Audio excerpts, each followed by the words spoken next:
Vi, kamu sadar nggak sih tiap kamu beli makanan lewat aplikasi, nggak kamu deh, semua orang beli makanan lewat aplikasi itu pasti selalu ada berbagai macam penawaran voucher, ya nggak sih? Sadar banget sih.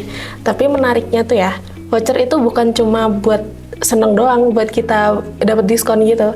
Tapi sebenarnya tuh strategi yang penting banget buat para pelaku usaha UMKM. Oke. Tapi benar sih sebenarnya kalau misalkan kita berbicara tentang salah satu strategi tentang strategi buat UMKM, karena di sini sudah ada datanya. Nah, menurut laporan Satisa tahun 2023, lebih dari 70% pengguna aplikasi pesan antar di Indonesia itu beli makanan karena lihat ada voucher yang menarik. Itu kan banyak tuh angka-angkanya berbagai macam ya.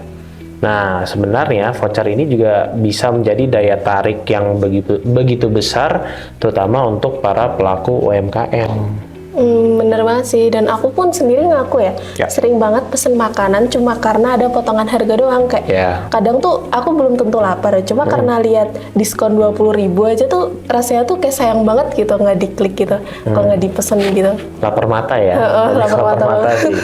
Sebenarnya juga sih relate banget, tapi balik lagi kalau misalkan kita berbicara tentang voucher strategi ini buat pelaku UMKM, sebenarnya mereka tuh harus lebih dari sekedar ngasih diskon gitu. Dalam artian mereka juga harus hitung secara matang, terus kalkulasinya juga harus tepat agar vouchernya ini bisa menarik pembeli tanpa bikin rugi mereka.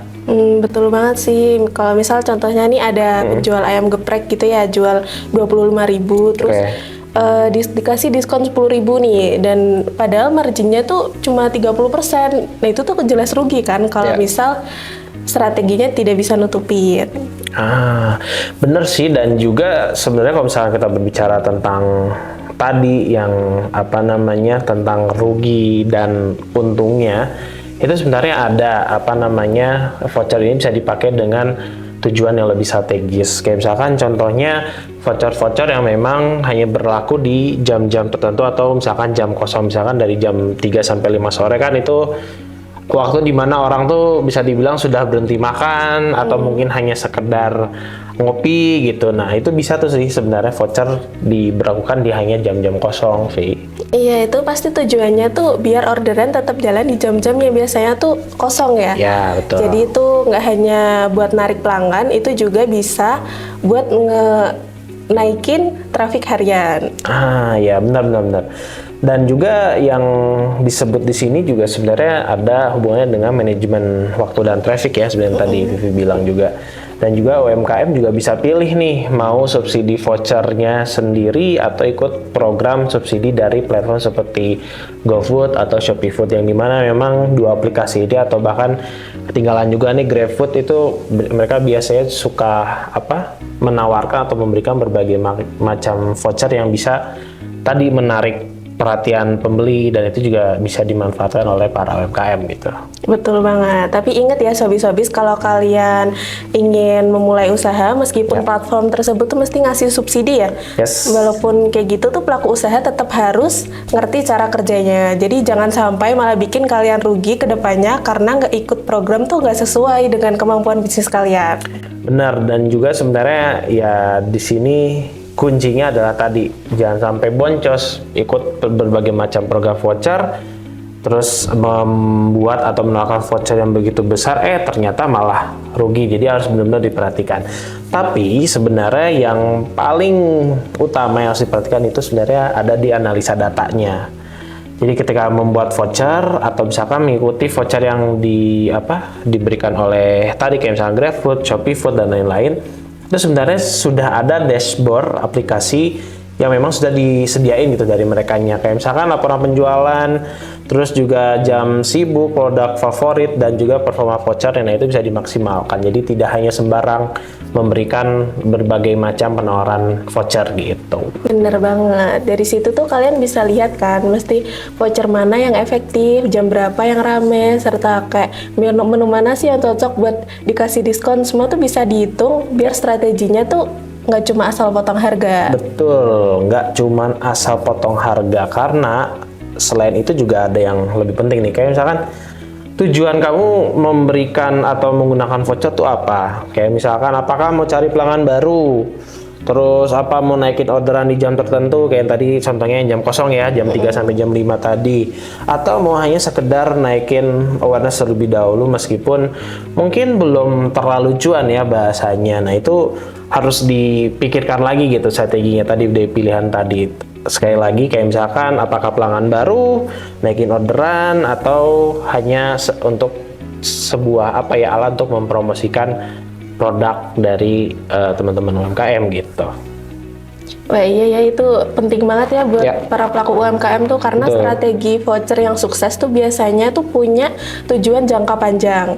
Misalnya dapetin review yang bagus atau naikin exposure menu tertentu kayak gitu. Betul. Bahkan nih kadang pelaku UMKM juga suka sengaja nih ngasih diskon gede buat produk unggulan mereka. Justru produk-produk yang unggulan yang dikasih voucher gede. Tapi tujuannya sebenarnya bukan untung di produk tersebut gitu, melainkan buat bikin orang datang dan ya sekalian beli menu lain. Jadi mendapatkan harga murah dari produk unggulan. Dan mereka juga bisa membeli produk-produk lainnya yang mungkin bukan unggulan, jadi sekalian nyoba gitu. Mumpung ada voucher, ada promo dan lain-lain. Betul, jadi itu tuh bisa banget disebut dengan produk pancingan ya, itu. Betul. Dan strategi kayak gitu tuh mesti dipakai kalau kita bisa pakai secara cerdas, itu bisa banget buat naikin omset penjualan kita. Ya, karena memang pancingan-pancingan seperti itu sangat dibutuhkan ya, apalagi untuk hal-hal dalam tadi berjualan terus memberikan voucher dan lain-lain.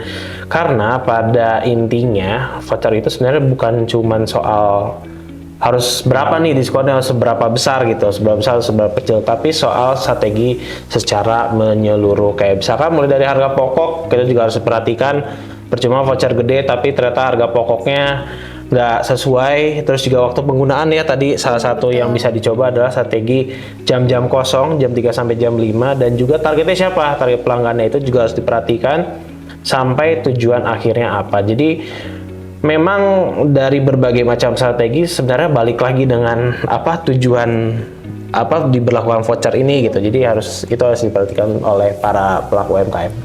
Nah, buat sobis-sobis nih ya, baru mulai usaha dan pengen nyobain jualan lewat layanan online, cobain deh mainin fitur voucher ini. Tapi jangan lupa ya sobis-sobis, kalian semua buat pelajarin dulu datanya dan ukur kekuatan modalnya seperti apa. Yes, betul. Karena bisnis itu adalah atau bisa dibilang soal proses dan pengambilan keputusan. Jadi memang sudah ada proses yang harus dijalankan, dan di tengah-tengah itu sama perjalanan memang banyak keputusan yang harus diambil. Kayak misalkan contohnya si voucher ini ya, yang dimana bisa menjadi alat yang sangat powerful kalau digunakan dengan tepat.